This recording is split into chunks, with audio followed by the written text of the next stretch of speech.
Mon point de vue est très simple. J'étais député et président du groupe parlementaire pendant la transition. J'ai pris la parole au Parlement, l'histoire le retiendra, pour demander qu'on retienne la double nationalité. Et on m'a hué comme pratiquement un voleur. J'ai dit, je ne le dis pas pour moi, je ne le dis pas pour ma famille, je ne le dis pas pour ma communauté, je le dis pour vous et vos enfants. Parce que des fois nous prenons des décisions comme si ces décisions ne nous concernent pas, comme si elles concernent d'autres. Et je peux vous rassurer qu'en ce moment-là, personne ne m'a cru. On a pensé que là, comme d'habitude, les gens pensent que lorsque vous posez une pareille question, que vous parlez pour les Rwandais.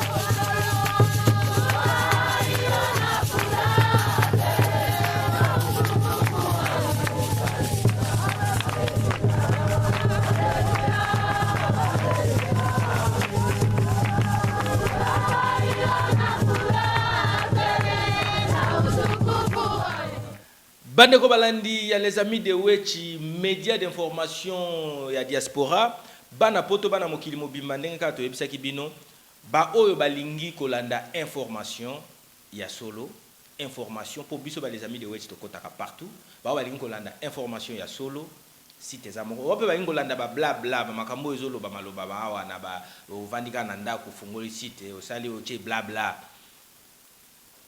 Bazali, mais où on a besoin d'information, c'est les amis de Wechi, médias d'information pour Nabino Bana diaspora. Et puis, ndenge to komi na République démocratique du Congo et fungwami pour na ba Congolais, nyon surtout na coin tout place bazali avec modernisation ndenge zoya. Na yango tozali awa na Melk Nzambi. Ngai personnellement, Joël Matama le doyen na bengaka ye très têtu. Congolais 100%. Jour où on a expliqué pour nani na benga très têtu congolais 100%. Bo qualifier nga été pour na biki batebe ba ko qualifier nga ah pourquoi pas cette explication nga mo na yebi. Soki na bakisi su mususu na benga te ane ko koma mabe. Très têtu congolais 100% Melk Mbote. Mbote leader des leaders Joël Matama Mbetengi. Obi kombo na ezo katonner les amis de Wechite image au somoni yango na ebitia ozala ministre ozala ta premier ministre ata gouverneur quand on a ebi so temenga na porte kimbuta eke c'est Joël Matamaza ekuke funga manango kota nde na lobiete bana poto vraiment bozala décider avec les amis de Wechi qui ça satan tolo ba awa eza katonner eza koningana mais si on la comprendre raté bana poto wana bazana besoin chocolat chaud na tunio pe na bana poto wana bazana besoin bazana na information sur obe bazana na makambo bazokosa bango parce que pona wana yebike Cyprien Wechi alobela bango mais après ça bango information les assure parce que bango bazana besoin bakosa bango vraiment et puis likambango toko e baté soki ko sila to ko sila té hein bana poto si réellement boza bande ko na biso congolais si réellement bo uta penza awa Wani ennemi ya Congolais kaka ndeko na likambo nga pe na ko mituna donc na mituna kati sikoyo. Hein? Bo combattre ye ti wapi. Nga nazoka moi parce que oh ben fort Cyprien Wechi azo sa na kati kini bino boza musika boyebi ba réalité le ka ana kinité. Donc nyonso tout kaka wana po bino boza musika boza pe information. Or information ya sûr, il y a bien, il y a solo ezandi na kati les amis de Wechi. Melk Nzambi chocolat chaud awa pe azo kumisa kaka papa Cyprien Wechi lokola tout le monde attendenge Sankara kumisa kawera po chocolat chaud penza trobe yango pro Wechi mais vérité yango masolo tozo kende nango tolobi ke papa Cyprien Wechi na front azalaka kaka na front wana tozo landa masolo ya zo betela biso ya ba Rwandais ya nationalité ya double nationalité ya pona masolo wana Melk Nzambi en tant que têtu et puis 100% congolais et puis sans oublier que aux journalistes vraiment leader des leaders Joël Matama Mbetengi de Toloba yango chocolat chaud lobi yango ayi ba congolais pona nini finalement boluzo lukanini po andi bino bolingana kate nde yango tolobi tokozongela yango kitete na biso ezali ke koloba ete mutu makasi na ndenge bozokela te eza mystère tobomi tokofungolaka yango mais 100% congolais wana vraiment tondimi yango pona nini tolobi ete les amis de Wechi tozopesa information sans déformation ba informaka pe ba ko déformer mutu mais biso tozoya pona ko informer tozoya pour ko déformer batuté dire sans me dire koloba nini tozoya na vérité information li kamundenge zali mais tozoya lokuta te voilà pourquoi tolobi ete ba image ya les amis de Wechi nde ekoloba Cyprien Wechi nalobaki na ebandeli awa boyokaki télé matonge na Belgique na Bruxelles et katona partout bato balanda ngo monde mobimba Cyprien Wechi oki je le pesi témoignage awa roi des Belges na kata délégation na ya presse bazozwa caméraman parmi ba caméraman belge ba tie pe Cyprien Wechi ce n'est pas pour rien na sélection il y a série de presse royale bazwa sujet congolais ba introduire ba tie na kata kende kuna ça dit beaucoup sans expertise au kende osala musala nini to moni akita ba conférence de presse na pepwa mais tala les avions n'importe quel avion té mais Wechi au côté peut-être les seuls noirs ou bien deux noirs pamba na mindele ba la conférence de presse na ba ministre belge ce n'est pas une mince affaire ou to ko minimiser en côté c'est-à-dire il mérite sa expertise wana il est bien na bien je précise bien les mots expert na banquette akitati na terrain pour bili kama so mutuna na yo toza bande ko na biso tozo benga ba tutsi congolais banyamurenge bande ko wana ba image ndenge zo lakisa bino pe bozo mona yango baza na est mais za ba mboka lelo oyo bazwina ba pesi bango na notoriété moko boye na ba mboka ba kominda ba chef coutumier na bango ba groupement na bango lelo oyo baza na la police bazali wana c'est-à-dire na bestion so mboka basi ba koti mais likambo suko ezobete ezali likambo nini tango bandeko o ba si tozolo ba wana bazaka na RDCT na Burundi tokuta bango na Rwanda tokuta bango awa na RDC tozokuta bango to boyi bango ke bazaba congolais te to ba vandi pe na Congo bazaba ndeko na biso mais koko so eza nini tango bazozonga na Rwanda ba Rwanda bazokuta ba congolais te bazobenga bango bandeko na biso ba Rwandais c'est là où les bas blessent mais tango biso oyo moni mel 15 ans dit 100% congolais na tekuna Rwandais akobenga ngai congolais ndesika auto bikambo tadi double nationalité bandeko ya nous le sur la tête Joël Matama ils a vraiment très important biso to fungula matoi to fungula miso to sosola ete ba oyo baza ya biso to tika na biso so baza biso te to manyula to ebe lo lenga nini to kokoba liboso pona mokolo moko ezali kamate likambo yango wana. Vidéo livre idéologie ya sika ya les amis de Wechi. Lokola biso ba congolais to koma ba Saint Thomas, biso ba les amis de Wechi to na idéologie ya sika vidéo livre. Na système ya Saint Thomas, vidéo livre ya lelo ekomema biso na Sud Kivu na village ya Minembwe o ezali village ya Banyamulenge Tutsi congolais.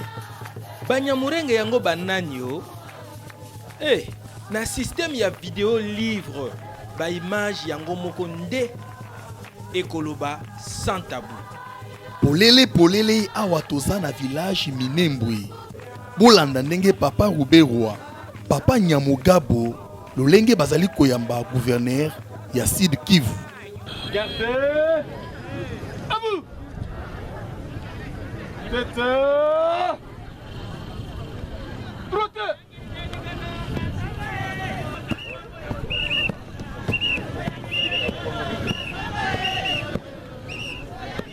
Monsieur le gouverneur de la province du Kivu, excellent, les détachements d'honneur de la police nationale congolaise, commissariat territorial de Haut-Plateau, est rangé pour vous accueillir et vous rendre les honneurs à l'occasion de votre visite officielle.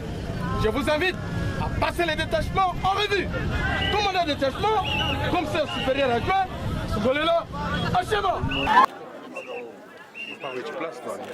Awa tozomona gouverneur ya Sud Kivu Chubaka Marcelin Chichambo azopesa batu mbote ezalaki mpona nini yango? Idéologie ya sika ya système ya vidéo livre ngai na koloba rien. Image elobao. Tokopesa parole na représentant ya Banyamulenge. Bango moko baloba. Bango moko pe. Je m'appelle Monsieur Mukiza Charles. Je suis président de la communauté Banyamulenge à Kinshasa. Et je suis présentement à Minembwe pour m'associer à mes frères et sœurs à la cérémonie de commémoration des massacres de Katumba. Vidéo livre idéologie ya sika ya les amis de Wechi. Lokola biso ba congolais to koma ba Saint Thomas, biso ba les amis de Wechi to na idéologie ya sika vidéo livre. Na système ya vidéo livre, to boyo balobaki boye. Hey, ezalaki nde les amis de Wechi, to Molière TV. Awa tomoni bandeko na biso ba tuti congolais. Baye ebele baye kosala nini? Bayaka chaque année na mokolo ya le massacre de Katumba, c'est un moment malheureux qui est arrivé à ce peuple Banyamulenge notamment parce qu'il y avait aussi des Babembe qui ont été massacrés. C'est un événement malheureux, un massacre qui est arrivé, qui a eu lieu au Burundi à cette même date, en 2004. C'est des réfugiés qui avaient fui et qui étaient sous la protection des Nations Unies et de forces de sécurité burundaises. Ils ont été massacrés dans leur camp. Il y a eu beaucoup de morts. Banamboka. Sikoyo banani babomaki batuti na babembe des éléments jusque-là non connus. Nous savons qu'il y a eu des déclarations des gens qui ont réclamé ce massacre, notamment M. Ouassa, qui était rebelle en ce moment-là. Rebelle au Congo, au Rwanda ou... Ouassa, c'est un sujet burundais. Donc c'est c'était un Burundais qui était en rébellion contre son pays. Et à ce moment-là, ce mouvement avait revendiqué ce massacre. Namakama Onyoso et Komela Bango, ba réclamaka nini? Ce massacre, nous venons demander la justice. Parce que ces gens qui ont réclamé, ils sont libres aujourd'hui. Nous réclamons la justice. Deux, à partir de cette commémoration, nous invitons aussi les gens à une bonne cohabitation. Nous invitons les gens à une réconciliation, quels que soient les événements que nous avons traversés. Et ensuite, c'est des moments où nous disons que ces actes ne se répètent plus contre qui que ce soit de notre communauté ou d'autres communautés.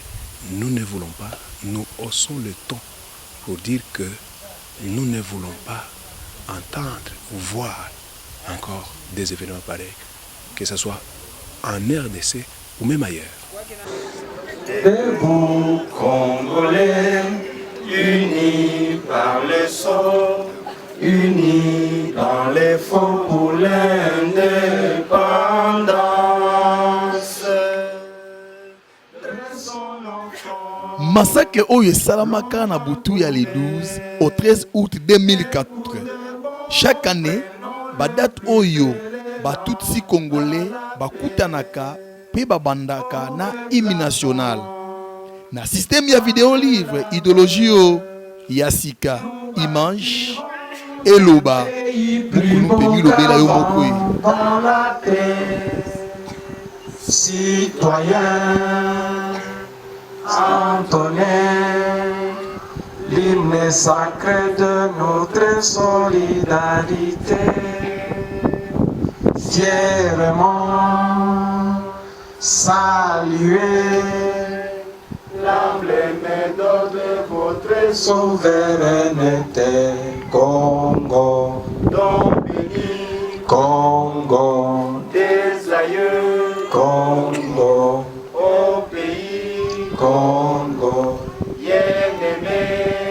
Congo. Nous peuplerons ton sol et nous assurerons ta grandeur. 30 juin au doux soleil, 30 juin du 30 juin, jour sacré, sois le témoin, jour sacré de l'immortel, serment de liberté que nous léguons à notre postérité pour toujours. Injo kamba tulimopatia guverneri za kukamuna ngombe, tulimopatia ngombe 10. Asante, tulishukuru kwa maneno yote alitufanyizia. Na suka ya seremoni bandeko na biso batuti bapesaki gouverneur ya Sud Kivu Marcelin Shishambo Chubaka bakado ndenge kaka bokoko na biso ezosi. ya mibaraka na ya kuchunga zile ngombe zenye tulimpatia, na raia wa Minembwe kuonyesha kama tunampenda na tunasema kama raia iko na nguvu kushindia hata Nations Unies. Tuko nyuma yako.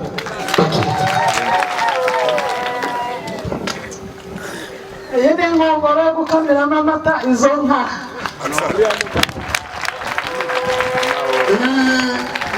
Wanaita umuhoro umugusu ya kutembelea yako kwa kuchunga zile ngombe kwa eneo yetu ya Minembwe Moka. Pona kosukisa tolanda papa Azarias place de Minembwe. Devient le devoir dont nous devons nous acquitter, celui de vous remercier sincèrement d'être venus aussi nombreux à une grande délégation pour consoler cette population qui a connu l'un des génocides, utilisons le mot même si c'est fort, les plus récents de notre pays. C'est un signe de sympathie et une marque d'amour. Et il me revient également de remercier le chef de l'État, le président Joseph Kabila, qui à chaque commémoration, c'est devenu une habitude, de pêcher le gouverneur de province du Sud-Kivu pour venir participer entièrement aux cérémonies commémoratives de cet événement de Gatumba, cet événement malheureux. Tokoki koloba nini pona ba oyo balobaka ke batutsi bazalaka na République démocratique du Congo te système kaya vidéo livre pesela biso réponse na likambo eye. C'est une communauté congolaise. Elle est des souches Tutsi, sont des Tutsi congolais qui sont connus sous le nom des Banyamulenge. Ils vivent au Sud Kivu. Ils vivent dans 3 territoires, les territoires de Fizi où je suis maintenant, les territoires de Mwenga et les territoires d'Uvira. Tokoki koloba nini pona ba oyo balobaka ke batutsi bazalaka na République démocratique du Congo te kaka na système ya vidéo livre ya onde koyeba kopesela biso tolande réponse. C'est une ignorance parce que le Tutsi c'est une notion sociologique comme on peut parler de Bantous qui sont un peu partout, qui sont dans tous les pays. Et les Tutsis aussi, c'est une notion sociologique qui qualifie un type de peuple. Et ce type de peuple se retrouve dans plusieurs pays. Papa Président, tokoyeba ndenge nini ke Banyamulenge oyo ya biso pe oyo ya biso te. Donc nous sommes différents du fait que nous n'appartenons pas à un même pays. Donc nous sommes tous des Tutsis, c'est vrai, mais des Tutsis différents par leur identité nationale. Nous sommes des Banyamulenge, donc Tutsis du Congo, et il y a des Tutsis du Burundi, il y a des Tutsis du Rwanda. Nous sommes donc différents du point de vue identitaire. Na Sud Kivu bandeko na biso batuti congolais bazali très bien organisé. neti na film kaka tolanda papa Cyprien Wechi na chef coutumier ya Banyamurenge na papa oyo grand frère ya grand prêtre papa Azarias Rubero. Papa jambo wenje mkubwa yake na papa Azarias Rubero. Mimi ndio mkubwa yake na wewe ni nani? Mimi naitwa kwa jina Mbabazi Manywa Rafael, ambaye ni mkuu wa jamaa pia mkuu wa eneo hilo, chef coutumier, yani mwami wa asili pa Bidegu, na Mungu ametubariki kwa jamaa hiyo, tumebarikiwa sana. Sababu mimi nasimamia mdogo pale, pia mdogo yangu ambaye tulikuwa Liziba Moya naye anakuwa vice president. Tunashukuru Mungu, si kwa mapenzi yetu lakini kwa mapenzi ya Mungu. Mkono ndio nachoka mkono. Donc uko chef coutumier hapa. Niko chef coutumier Bidegu. Territoire ya Mwenga kitu kwa sekta ya Itombwe kwa pema bashimikinji me localité Bidegu. Sasa kishef coutumier yako ulipataka namna gani? Nilipata kwa jinsi watu tuliishi mwingine moja na watu wazee wakafanya kikao chini wakanipa chef huo na usultani huo wakachagua sababu ni asiri ya zamani na nikaifuatisha selo na jinsi watu wanakuwa. Nachukuza bien, na bien kuna problem yote. Siku nakwambia mimi niko na pendeza hapa mimi mnyerekana. Hakuna hata problem yote. Watasema pale complot huo Congolais sample. Niko Congolais sample. Ndenge sana kaka bana baye.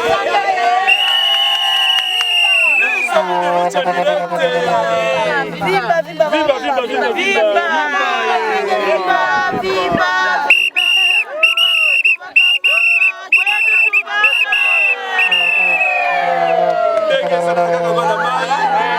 Émission ya source tolukaka vérité toye na milembwe bolobaka kaka milembwe ezaka kaka Rwanda témoignage balobi oyo eza mboka ba Congolais nyonso pe bazo beta pe lingala civiliser elongo moni biso tozali awa toza ba Congolais na ba Congolaises nyonso ndenge zomona biso tozali barega babembe babangu tous les écoles ezali awa mais tozaka na problème te tolalaka te toza pe na bana na biswawa na bandako na biso ezali awa kuna balobaka kaka soki okena milembwe likambo muke lichette eliki koloba machette en tout cas machette yebisana na bakinois botika nano ba blague bakamwana biloba milembwe ezalaka boye eloko moko eza milembwe eza te toza kaka na milembwe awa biso nyonso ezala Munyamurenge akoti na ndako na ngaka kuti tozolia toti biloko na table tobandi kolia biso nyonso ezala mushi akoti na ndako ya Munyamurenge kaka ndenge wana.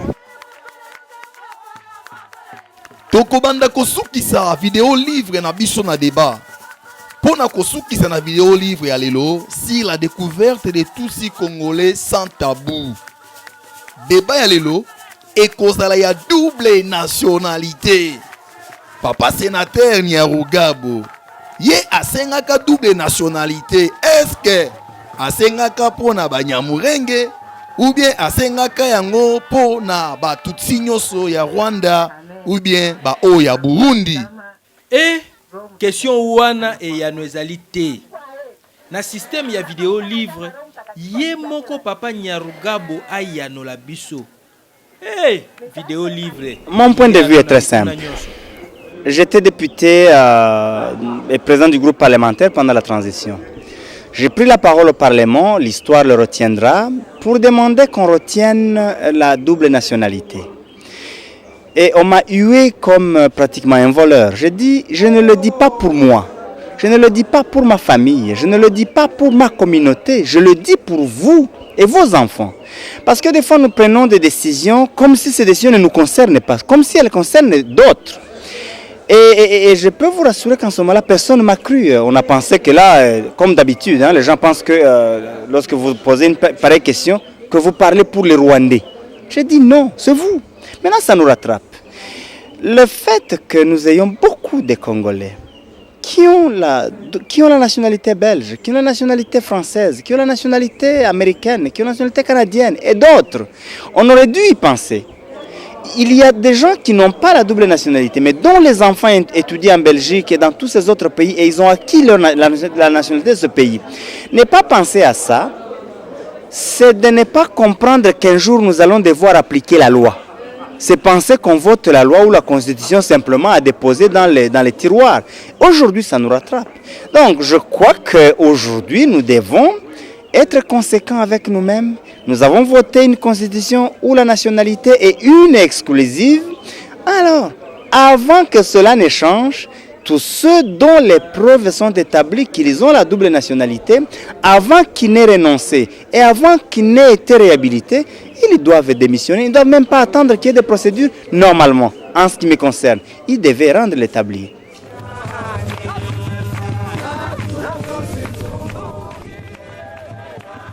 Na idéologie Oyasika, avec les amis de Witch, Malili et Kotaki na ba émission ya bana poto. Lelo Oyo, na système ya vidéo livre, émission ya solo ya bana poto, ezongi na banda konabino, avec Molière TV et TKM.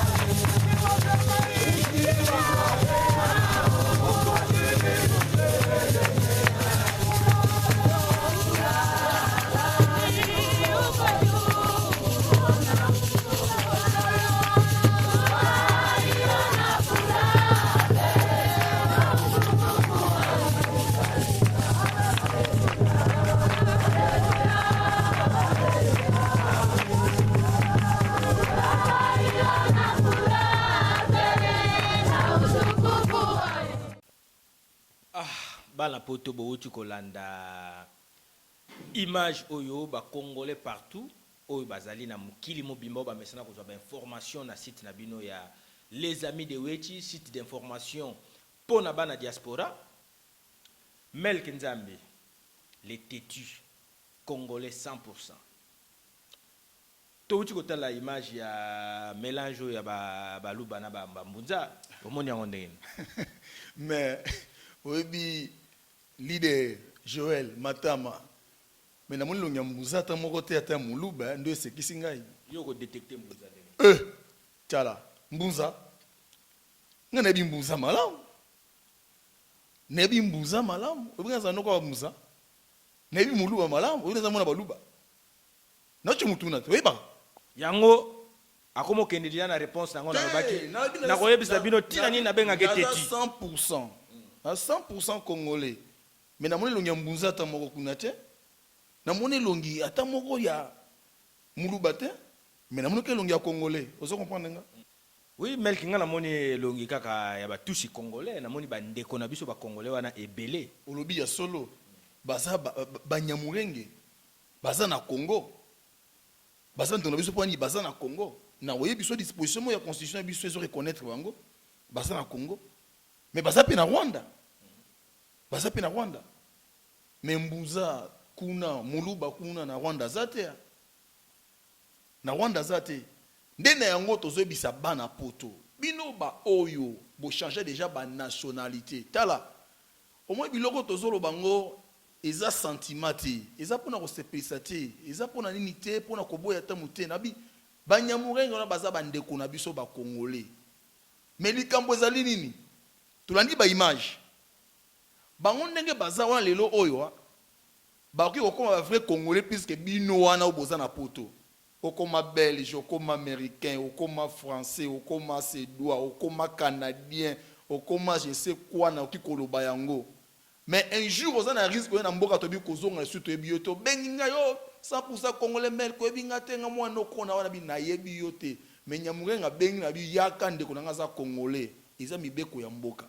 Mais tant le makambo oyo kota na site les amis de Wecho yo kango ozo vimba pozo lia soki ba bazo kufa kana makambo ko changer constitution on va changer constitution totanga ngona totanga MCE ba ngoti ze totanga eza na soki si j'ai une bonne mémoire eza na article 10 na biso lo banini balobi la nationalité congolaise est une et exclusive.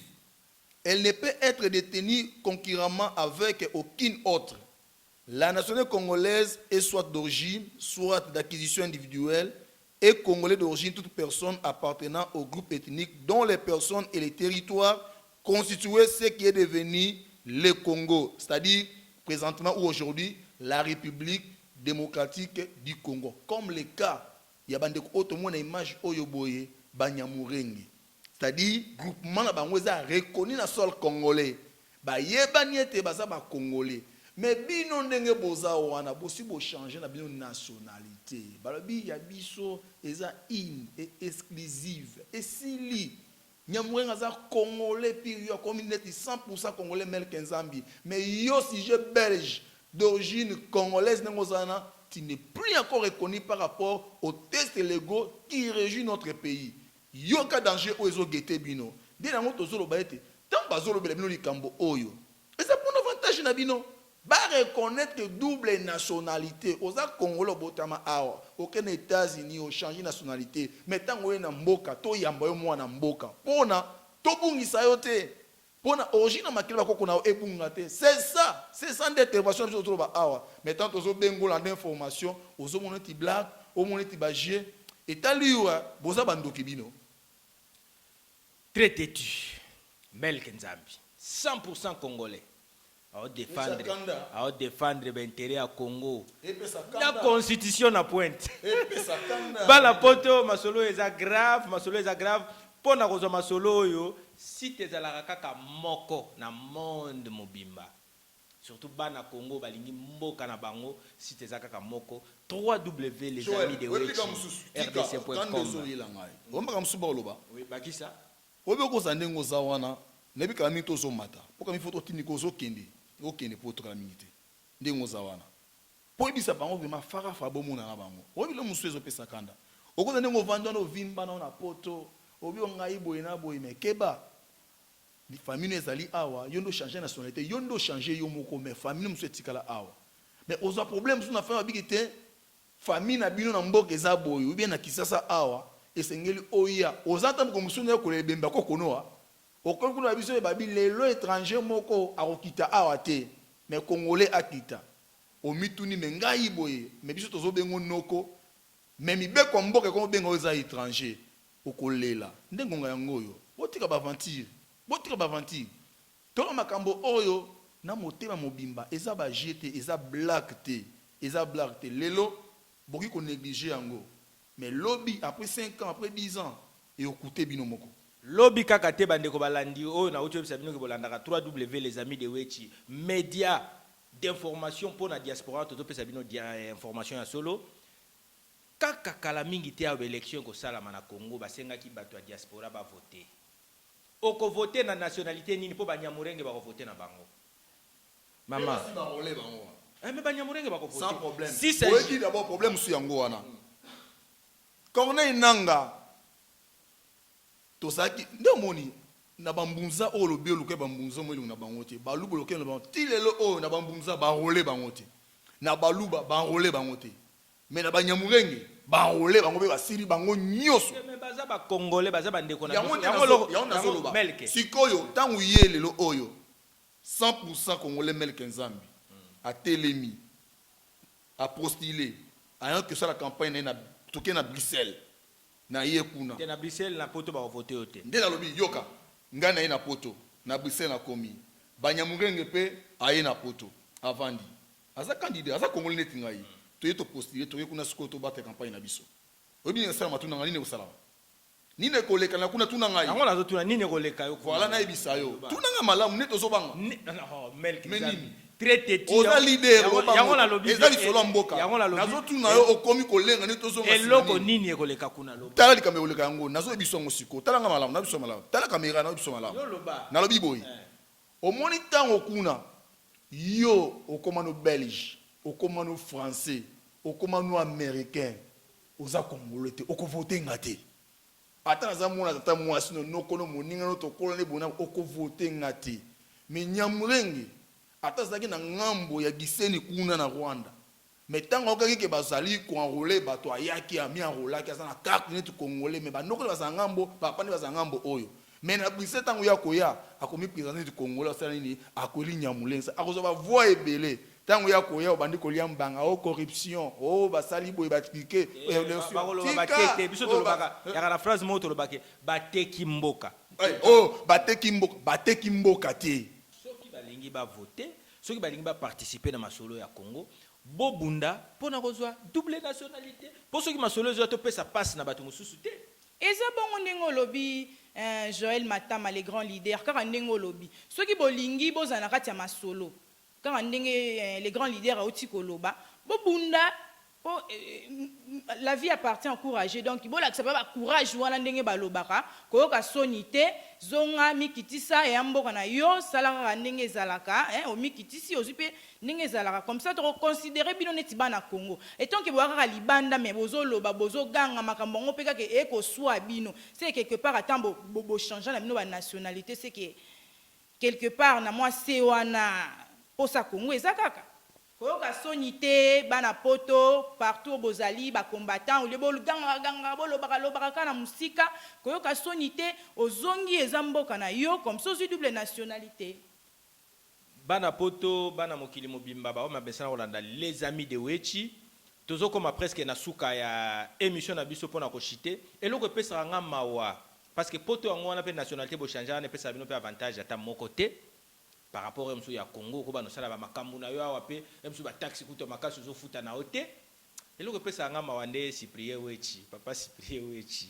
ndenga lela kamel kinzambi na ebite soko landa ka ndenga lela kana tepe ngai na za franco donc azo luka ba pesa nationalité awame aza na kuite nani ko soutenir ye aza ye moko de fallait ko ba ndeko la biso muso baza na poto ba po ba comprendre raté parce que bato bamona kaka papa Cyprien Wechi alobaka trop ba comprendre raté que na se ya koloba na ye wana na démarche mobimba salaka parce que ngala landaka ye souvent era le kana ba chaîne na télévision awa ngala zalaka na yete mais na kaka nazana nationalité belgo-congolaise pona biso to kezalaka côté nini nazana nationalité belgo-congolaise donc asenga ka o ba pesa nga yango na ba belge ayebaki même pas ba pesa ke nationalité donc na nyoso to wana to yebiki na suka zaka na besoin ba pesa bango nationalité na bango ya Congo bazongela nationalité na bango ya Congo mais zo senga siko bana poto ba soutenir idée wana ba bima pena masse parlement na biso ba mona pena que problème ezali pour que bana ya Congo bazali banda ya mboka soki bazongi awa na kati ya mboka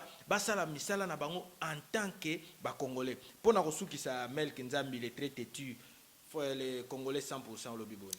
Oui, leader Joël Matama omoni démarche ya Cyprien Wechi eza démarche moko noble. Oui, yango eza démarche nazo sala ba mouvement wana kolela wana eza démarche nyonso wana zo sala ezali noble pesa vraiment ko encourager yango mezanga na konkurrence 100% congolais bato ko encourager za bande kuna ba belge ba français kuna to mona ka bino ba o bakenda kuna ba benga ba eza na mboka ba na occident kuna bango ba bini ba kusala mais na conseil ka bango problème eza que démarche wana il faut soutien ezala pesima bo luka yango bo solliciter yango bozo double nationalité ba reconnaître bino to ba te bo yebisa ba konzi na biso ba député na biso ba voter loi o ekosala ete tondima double nationalité pe na kata constitution na biso ezala avantage pour na mboka na biso pe pour na bino bandeko bokei kuna okoka ba formation ba expertise malamu mais tant bozonga bo contribuer na mboka neti pe ba na mboka mais bo neti ba payate yo monde avantage yango wana EDD neti ba na biso ba nyamurengi ba tout silelo o na Rwanda na constitution rwandaise et je reconnaître bango étant que oza tutsi ata okemboka nini okoma américain okoma français okoma belge mais du fait déjà d'origine ozali na tutsi soko ozongi na mboka na bango bako considérer honnête oza citoyen belge te mais bango bako yambona bi ozali na rwandais pa na bango au monde avantage baza nango ndé yango biso to senga ete atendo na biso oyo wa ba congolais boza déjà bo changer nationalité ya bino bo solliciter pe likambo on a tinete bozo pe avantage wana bozo na statut moko wana de peur que un jour descendance na bino généalogie na bino ko ya liboso génération future pas que nous kobunga trace te base la peine à droit et mot à dire likolo ya mabila bakoko na bino pona kosukisa tokopesa baloba na chocolat chaud mais ngala ko bakise loko moko parce que biso ba congolais oya awa oyo tozana nationalité moko kaka na bandeko na biso banyamorenge to wana ko décider bana poto boko uta na poto boko yela biso ba compagnie na bino awa tokozwa bino na même titre na ba allemand tokozwa bino na même titre na ba anglais faut to senga ba commission ba taxe ndenge to senga ba étranger parce que wana ngozala ba congolais awa tozo décider biso na biso nga congolais naza ya province tel ba ope ya province ya est biso toza baluba bambunza ba teke ba nyamorenge banani tozo décider contre ba belge na ba allemand na ba nani o bazana poso na makila ya ba congolais to pesi bango mopanza ba komi pe kaka ba allemand to décider pe kaka lokwa ba congolais ndeni to traiter jour que ça neti sereza ka période ya Mobutu retour yaka ni retour à l'authenticité retour à l'authenticité bon mupaya nyoso to azaki na kombi na yawa na mwa eloko na yawa no tourner na ngawa kanga biloko na yo zonga mboka soko yaki na kombi kaka awa azo rouler en tant que congolais to tikali na kombi wana tokangi caméra tokangi micro yeto ko kanga nyoso to kangi ba ordinateur na ba biloko nyoso tu to ko bengala ye yekutu on est héritage na biso donc yeso qui vraiment que babetika bokanga dena osepela ambassade ya Belgique ya encore toi musika te ngamoko vraiment na yebiso ka papa show ezate kende kaka pona kosukisa bana poto démarche ya papa Cyprien Wechi bon apparemment bomona ka comme si alobaka trop mais na se ya maloba wana il faut botanga maloba wana très bien talaka ngai kinois congolais mais natanga maloba wana Cyprien Wechi na posaka chaque fois mais pourquoi yokufaka na problème wana pourquoi yokufaka OK c'est un message pour na lobby boye bino bana poto pour lobaka non ba yebisi na Cyprien Wechi aloba naza mukolo naza responsable makambo mususu nga nazoloba Cyprien Wechi aza na démarche zo senga ke bo soutenir démarche wana po bino pe bozwa nationalité ko permettre bino bo voter ko permettre bino bo sala activité na bino awa na Congo en tant que congolais fils du pays. Pour les amis de Wechi, Tosuki Awa, et Zaraki les amis de Wechi, RDC. Merci.